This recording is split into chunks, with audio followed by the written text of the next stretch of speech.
मित्रों, यह कोतरा गांव है। हालांकि इसे पुरातत्व विभाग से संरक्षित मान लिया गया है और यह धन्यवाद के पात्र हैं जिन्होंने इस गांव पर कृपा दृष्टि की और इसको संरक्षित स्मारक के रूप में मान्यता प्रदान की। आज हम आपको ऐसे ऐतिहासिक स्थल पर ले आए हैं जिसे कोतरा कहते हैं। हाँ, कोतरा गांव। मित्रों, कोतरा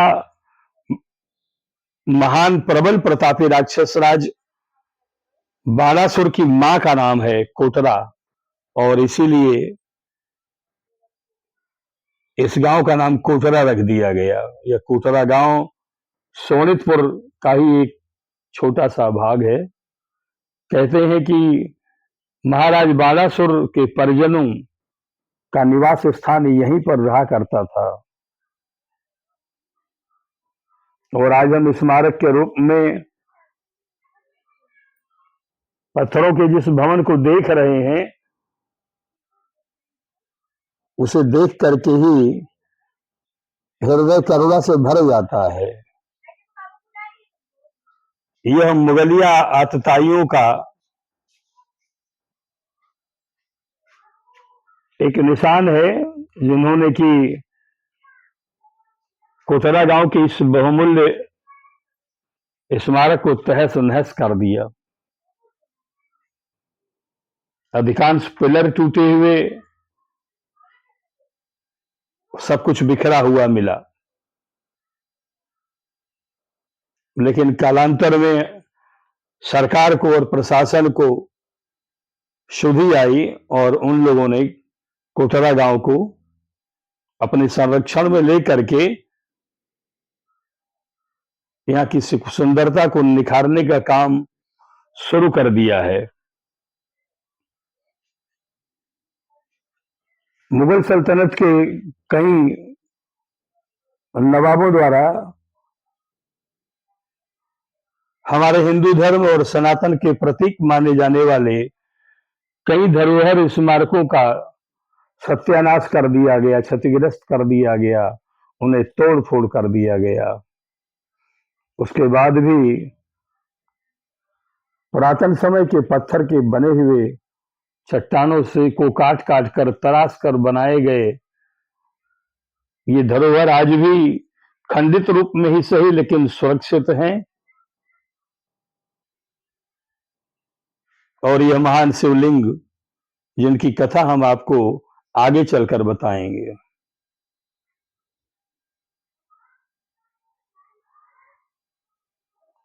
भगवान शिव चूंकि स्वयं ही यहां प्रकट हुए एक शिवलिंग के रूप में, इसलिए इनका नाम कोतरा गांव होने के कारण महादेव, अगर हम त्रेता युग में महादेव पड़ जाता है। बाणासुर की भूमिका का वर्णन करें तो मित्रों, त्रेता युग में भगवान राम जी के समय बाणासुर की भूमिका का कोई खास जिक्र नहीं आता है, सिवाय इसके कि महाराज जनक के दरबार में सीता स्वयंवर के दौरान जब धनुष भंग हुआ था, उस समय महाप्रतापी ब्राह्मण राक्षस राज और रावण और बाणासुर का आमना सामना हुआ था। माता सीता के स्वयंवर में और रावण के साथ ही बाणासुर भी पहुंचे थे। इस भूमिका के अलावा बाणासुर के विषय में और कोई कथा सामने नहीं आती है, लेकिन सतयुग में बाणासुर हिरण्यकश्यप के वंश में पैदा हुए और उन्होंने लाखों वर्ष तक भारत की भूमि पर राज किया। और यह दूर से जो मैं स्मारक आपको दिखा पा रहा हूं, ये टूटे फूटे पत्थरों की बानगी भर है, लेकिन पुरातत्व विभाग के लोगों द्वारा धन आवंटित कराने के बाद यहाँ पर कारीगरों द्वारा पत्थरों के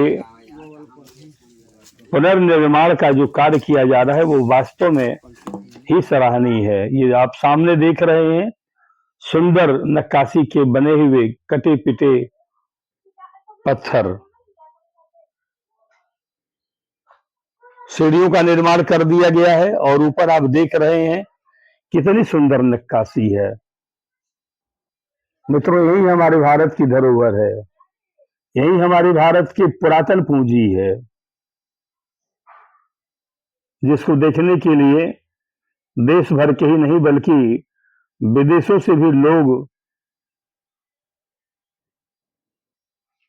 हमारे देश में आते हैं, क्योंकि यह कुशल कारीगरी, पत्थरों पर की गई बारीकी से नक्काशी कहीं और देखने को नहीं मिलती है।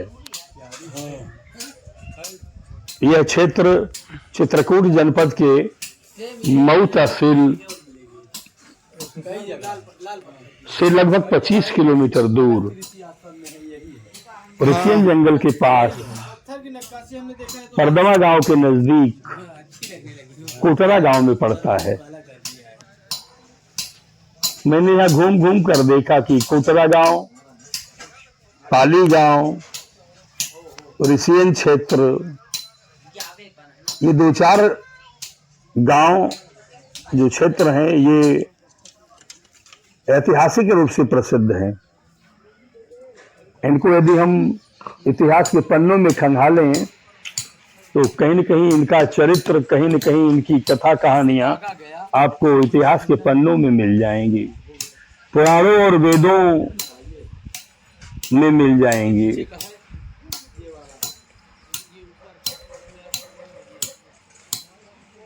अभी कुछ ही देर में यहाँ पर आगे वीडियो में यहाँ पहुंचने के बाद जो मेरे उद्गार रहे हैं, यहाँ पहुंचने के बाद जो कुछ बन पड़ा है मुझसे आपसे कुछ कहने सुनने के लिए, आप स्वयं ही मेरे द्वारा सुनेंगे।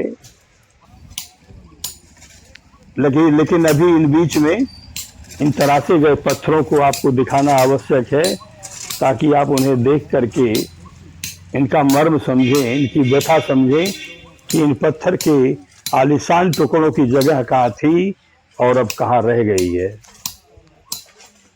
परमात्मा की सैर चैनल को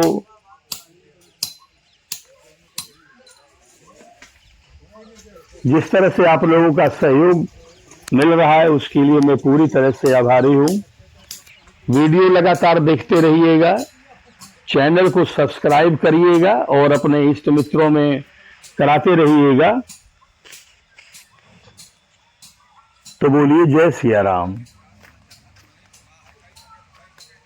जय जय सिया राम, जय सिया राम, जय जय सिया राम, जय सिया राम, जय जय सिया राम, जय सिया राम, जय जय सिया राम, जय सिया राम, जय जय सिया राम, जय सिया राम, जय जय सिया राम। इस समय मैं जिस स्थान पर हूं उस स्थान का महत्व और उस स्थान का वर्णन करने के पहले मैं एक छोटी सी कहानी सुनाना चाहता हूं।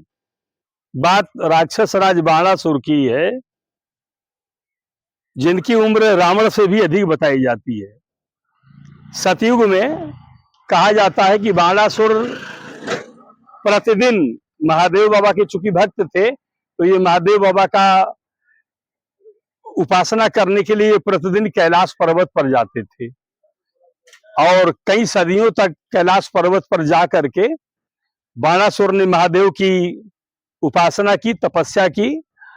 और जब काफी समय बीत गया तब महादेव बाबा ने बाणासुर पर कृपा करके कहा कि तुम्हारा जहां निवास स्थान है, जहां पर तुम शासन करते हो, शोणित नगरी के क्षेत्र में तुम मेरी स्थापना करवाओ, मेरे शिवलिंग की स्थापना कराओ, मैं वहीं पर रहूंगा और तुम्हें वहीं पर दर्शन दे दिया करूंगा। और कहा जाता है कि इसी के बाद बाणासुर के माता कोटरा, फिर से सुनिएगा, बाणासुर की माता का नाम कोटरा है, और कोटरा माता ने महादेव की तपस्या की, और महादेव की तपस्या की, जिसके उपरांत महादेव बाबा ने प्रकट होकर के उन्होंने कहा कि तुम इसी गांव में, इसी क्षेत्र में मेरे शिवलिंग की स्थापना कराओ। जो तुम शिवलिंग स्थापित करवाओगी उसका नाम कोटरेश्वर महादेव होगा, और जिस गांव में इस शिवलिंग की स्थापना होगी इस गांव का नाम कोटरा होगा। तो मित्रों, कोटरेश्वर महादेव जहां पे स्थापित हैं, महान शक्तिशाली राक्षसों के राजा बाणासुर ने जिस महादेव बाबा के शिवलिंग की स्थापना की और जिस शिवलिंग की उपासना करके कोटरा देवी ने बाणासुर जैसा पुत्र पाया, वो कोटरेश्वर महादेव बाबा का शिवलिंग आपको मैं दिखाना चाहता हूं। और ये देख लीजिए, ये कोटरेश्वर महादेव बाबा का शिवलिंग है। ऋषियन यहाँ से 2 किलोमीटर है। ऋषियन का जो जंगल है वो बाणासुर की तपस्थली रहा है, और आप कह सकते हैं कि बाणासुर के माता और उनके जो राज परिवार के लोग थे, इसी कोटरेश्वर महादेव बाबा के शिवलिंग की आराधना करते थे। मित्रों, इस शिवलिंग की कथा हम कलयुग में है। इस शिवलिंग की कथा पुराणों में यदि आप देखेंगे तो आपको द्वापर में भी मिलेगा, त्रेता में भी मिलेगा और सतयुग में भी मिलेगा। कहा जाए तो रावण की उम्र राक्षसों में सबसे अधिक होती थी, क्योंकि राम जी के लगभग सभी वंशों में सबका युद्ध रावण से हुआ है, लेकिन बाणासुर की उम्र रावण से 1 युग ज्यादा रही है। और हम उस शिवलिंग को छूने की हिम्मत जुटा पा रहे हैं, और प्रणाम के सिवा और कुछ